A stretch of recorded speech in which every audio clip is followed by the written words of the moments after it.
Not far from Castle Casserole, in the little Bavarian village of Munchen, runs a clear blue river, which flows right through the forest and out to a deep mountain valley. But north of the castle, there lies a small lake, and it is here that we find Grizzler, one of Baron Egon Baconburger's werebears, exploring the shore.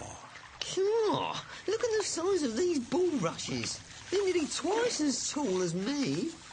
Grizzler pushes his way through the big bulrushes, paddling through the shallow water. Then he sees something interesting. Hey, a little boat. A sailboat with a tall mast hidden in the rushes. There's no sail, though. I wonder whose it is. Well, Grizzler has found Baron Egon's old sailboat. He used to take it out onto the lake and do a little fishing.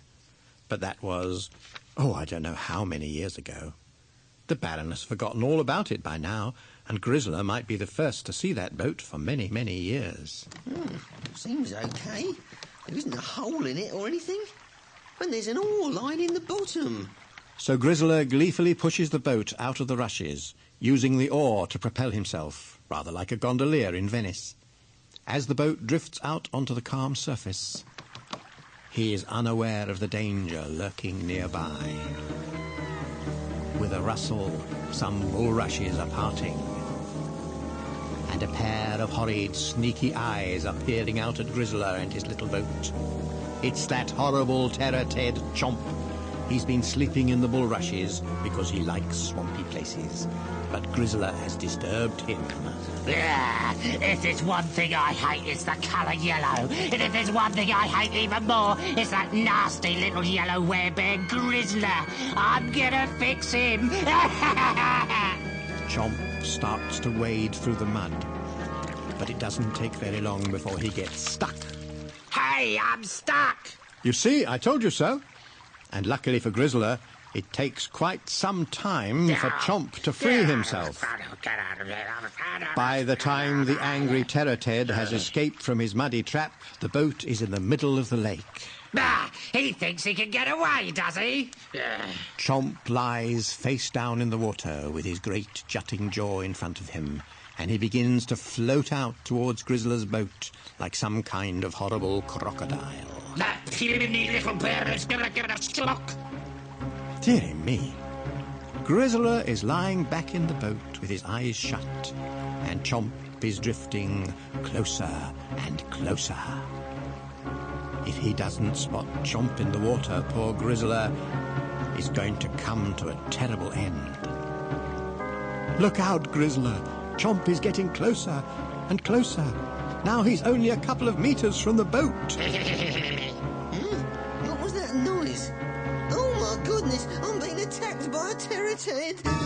Just before Chomp can reach the boat, Grizzler picks up the oar and hits his attacker.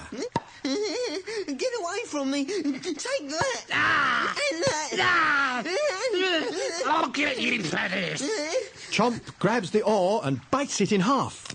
Now Grizzler has nothing to protect himself with. Whatever can he do now? He's trying to paddle the boat away from that Terror-Ted. What's that noise? Oh no, Chomp is using his feet like a propeller, and he's gaining on the boat. Faster, Grizzler, faster! I can't go any faster. Oh dear, oh my. Now the menacing shape of Chomp is right behind Grizzler's boat. He's opening his jaws and... Look at that! He's taken a big bite out of the boat. And another bite. The boat is starting to take in water. I'll have to bail the water out. But if I do, I can't paddle. What shall I do? Well, it looks as if the terrified little werebear is finally in the hands of that dreadful Chomp, who is biting big chunks out of the boat. It's filling with water and starting to sink.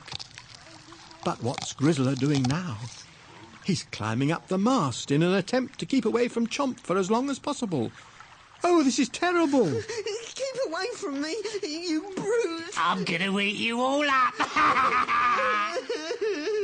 But something that the bullying Chomp hasn't realized is that when Grizzler finds himself high up, something strange happens to him. He is afraid of heights, And now that he's at the top of the boat's mast, a most peculiar change is coming over him. What was that growl? It wasn't me, and it can't be that soppy yellow Teddy. All he can do is gurgle with fear.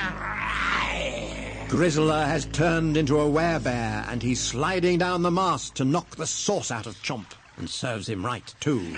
Sink my boat, would you? You horrid bully! I'm going to teach you a lesson. Let me go! Get off! Let me go! It looks as though Chomp has forgotten all about trying to eat Grizzler, doesn't it? He must have got a big shock when Grizzler came down the mast to face him. No, look out! It's not fair! You're not supposed to hit me! I want to go home!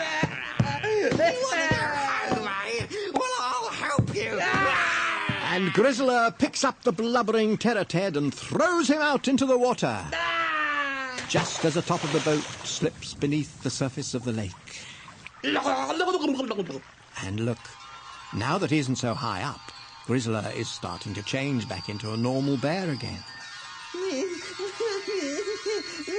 Chomp is swimming for the safety of the rushes. He hasn't noticed that Grizzler has changed again. That rotten, cheating teddy bear! It's not fair! He's not supposed to fight back! Well, Grizzler may have escaped from the clutches of that awful Chomp, but he's splashing about in the water, and his boat has sunk. I can't swim. That's funny. The mast is still sticking up out of the water. The boat doesn't seem to be sinking anymore. Hey, I can touch the bottom with my feet. I'm not going to drown after all. Phew. What a stroke of luck. Grizzler managed to paddle the boat out to a shallow part of the lake, and when it sank, the water wasn't very deep. It's a good thing Chomp didn't realise. If Grizzler had changed back a few seconds earlier, Chomp would have beaten him up. I've got to get out of here before that yellow monster gets me again. What a coward that Terror-Ted is. He's got everything he deserved, I think. Don't you agree? I think he'll think twice before picking on anybody in future. Yes, Chomp is fleeing from the lakeside. He doesn't look like a big, menacing Terror-Ted now. He looks rather bruised and bedraggled. I think that after this episode, Chomp will not only hate Grizzler even more, but he'll get very nervous whenever he goes near water. What a drip. I'll get